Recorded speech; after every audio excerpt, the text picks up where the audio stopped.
iniciamos nuestro nuevo segmento de Momentos de Teología.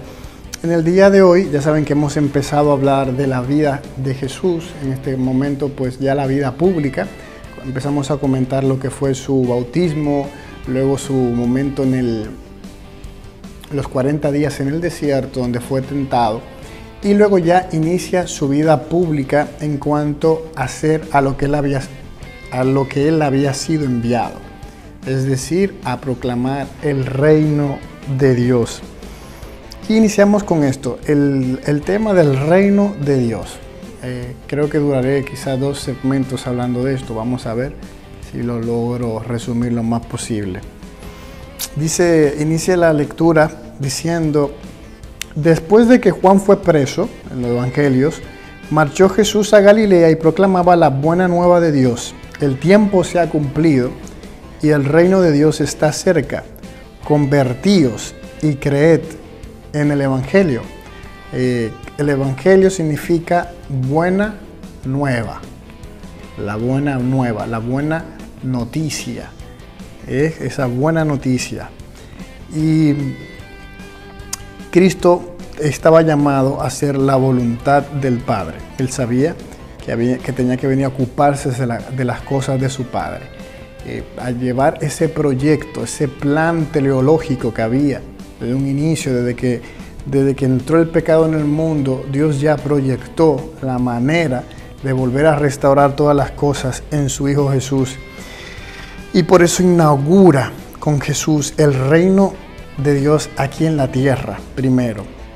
Porque la voluntad del Padre es elevar a todos los hombres y que tengan esa participación de esa vida divina. Eso que el hombre quería arrebatar por sus propias fuerzas en un inicio allá en el Jardín del Edén, era lo que Dios quería desde un inicio. Regalarnos a nosotros esa vida divina, hacernos como Dios. Eso es lo que el demonio le vendió. Mira, si comen de ese fruto, seréis como Dios. Y ese era el plan de Dios, hacernos como Él. Y por eso Jesús, anunciar y predicar el reino de Dios, Él lo hace pues reuniendo un grupo de personas.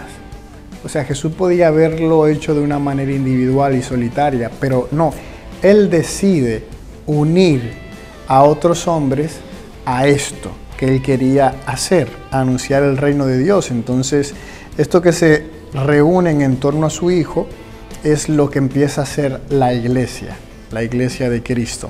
Esa es la reunión que está sobre la tierra. Ella es el germen y comienzo de este reino. Por eso mucha gente dice, bueno, Jesús no quiso fundar una iglesia, Jesús no quiso tener ninguna institución, estructura, eso fue un invento de la iglesia. Pues si hubiese sido así, Jesús no reúne personas a su lado, no reúne discípulos, no reúne apóstoles. No lo hace. Pues lo hubiera hecho él solo, individual, sin ayuda de nadie ni de nada. Pero él tenía un proyecto y él nada más vino a poner la primera zapata, que era él mismo. Y luego en base a eso, pues esto iba a crecer, iba a construirse. Porque si no, él tuviese tenido que quedarse desde el inicio hasta el final, él solo predicando. Y él solamente tenía una función que hacer: fundar esa iglesia y darle a esa iglesia todos los medios necesarios para conseguir esa finalidad. Cristo, por eso Él es el corazón, el centro de esta reunión de todos los hombres, de esta familia de Dios que nosotros llamamos la iglesia. Él lo convoca a todos en torno a Él por su palabra, por las señales que manifiestan este reino de Dios que veremos cuando vamos a tratar toda la vida de Jesús, y veremos esas señales que hacen referencia a Él como el gran enviado, el Mesías, el bendito de Dios, el santo. Y entonces todo esto se va a realizar, sobre todo el centro de esta venida de Jesús es su Pascua. Ese es el centro. Estoy haciendo un resumen de todo lo que veremos, pero para que entiendan todo lo que tiene que ver con el reino de Dios es esto. Y en la Pascua pues está la muerte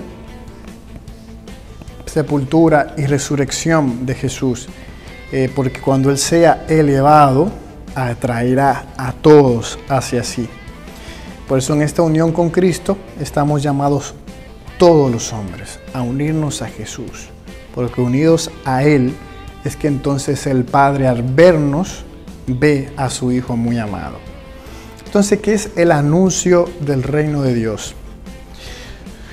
Todos los hombres están llamados a este reino, están llamados a entrar a este reino de Dios.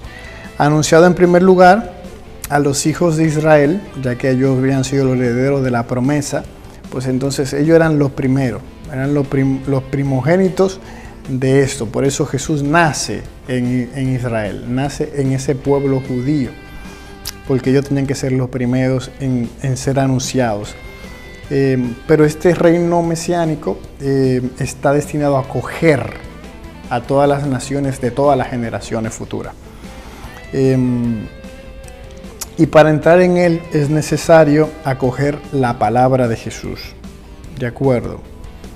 Eso es primordial, acoger esa palabra de él. Y por eso el texto, lo voy a leer, de Lumen Gentium 5, dice lo siguiente: la palabra de Dios se compara a una semilla sembrada en el campo. Los que escuchan con fe y se unen al pequeño rebaño de Cristo han acogido el reino. Después la semilla por sí misma germina y crece hasta el tiempo de la siega. Era lo que yo le comentaba, bueno, lo que sigue en el programa de lunes a viernes, en la reflexión del lunes, donde hablábamos del tema de las leyes, de la imposición de las cosas externas, de cómo trabaja la psicología humana. Y yo les comentaba de cómo esta semilla se interna dentro del hombre y como va germinando y va creciendo, el fruto sale desde adentro, no es una imposición desde afuera. Yo acojo esa palabra, ese anuncio en mi corazón y eso va creciendo dentro de mí. Eso es lo importante, acoger esa palabra. El reino de Dios también nos hace referencia siempre a los evangelios que pertenece a los pobres, a los pequeños, a los anahuim. Esa gran palabra del hebreo, el Antiguo Testamento. Es decir, son los que acogen esa palabra con un corazón humilde. Jesús fue enviado para anunciar la buena nueva a los pobres. Y Él declara bienaventurados a los pobres, porque de ellos es el reino de los cielos. A los pequeños, por tanto, es a quienes el Padre se ha dignado revelar las cosas que ha ocultado a los sabios y a los prudentes. Por eso normalmente, y muchos critican eso, dicen que los que entran a la iglesia son los ignorantes, las personas que no son de mucho estudio, las personas que siempre son pobres, llenos de problemas, son los que creen por su misma condición de pobreza, de necesitar a dónde mirar, hacia arriba, tal. Es el típico argumento que utilizan los que se creen sabios, los que se creen entendidos, los que se creen poderosos. Y lo que ellos no entienden es que por esa situación de pobreza, de necesidad y humildad, te da la apertura de entender que necesitas la ayuda de Dios, que necesitas del Señor. El que se cree superior, que se cree fuerte, el que se cree que no necesita de nada y de nadie, pues no necesita a Dios. Entonces ni siquiera se lo plantea eso.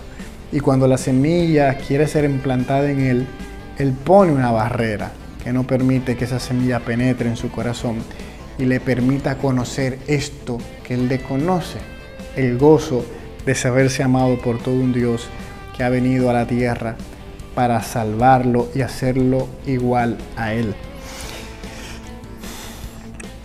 Jesús desde siempre, desde el pesebre hasta la cruz, comparte la vida de los pobres. Él conoce lo que es pasar hambre, Él conoce lo que es pasar sed, la privación hasta no tener dónde reclinar la cabeza.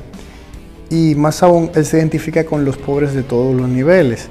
Él hace amor activo hacia ellos y por eso dice que hay que practicar eso con lo pobre, ayudarlo de una manera activa, porque es una condición para entrar al reino de los cielos, o sea, condolerse de la necesidad de los más necesitados, porque al más pequeño de ellos, a quien uno le haga una caridad, pues es a Él mismo que se lo estamos haciendo. Y por eso Jesús invita a los pecadores al banquete del reino. No he venido a llamar a los justos, sino a los pecadores. Les invita a la conversión a los pecadores, sin la cual no se puede entrar al reino de los cielos. Él te invoca, te invita y te llama a un cambio de vida para entrar en el reino, pero les muestra de palabra y con hechos la misericordia sin límite de su Padre hacia ellos y la inmensa alegría del cielo por un solo pecador que se convierta. La prueba suprema de este amor será el sacrificio de la propia vida que Él hará para la remisión de los pecados. Jesús llama a entrar al reino de los cielos a través de parábolas. Ya habíamos tocado algunas parábolas en las reflexiones diarias del momento reflexión diaria. Saben que dentro del programa siempre hacemos una reflexión de la lectura bíblica y estuvimos hace semanas tratando prácticamente todas las parábolas del Evangelio según San Mateo. Por medio de ellas, él invita a ese banquete del reino, pero también exige una elección radical para alcanzar el reino. Es necesario darlo todo. Las palabras nos bastan. No basta nada más decirlo de palabra, también hacen falta obras. Las parábolas son como un espejo del hombre. Acoge la palabra como un suelo duro o como una buena tierra. ¿Qué hace la gente con los talentos recibidos? Jesús y la presencia del reino en este mundo están secretamente en el corazón de las parábolas. Es preciso entrar en el reino, es decir, hacerse discípulo de Cristo para conocer los misterios del reino de los cielos, para que los que están fuera de este rebaño de Jesús, la enseñanza de la parábola es algo enigmático, como parece que le pasaba a los fariseos y saduceos que no le entendían.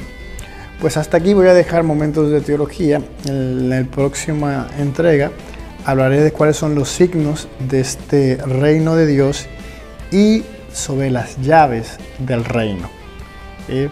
Así que nos vemos, si Dios lo permite, en el próximo segmento de Momentos de Teología.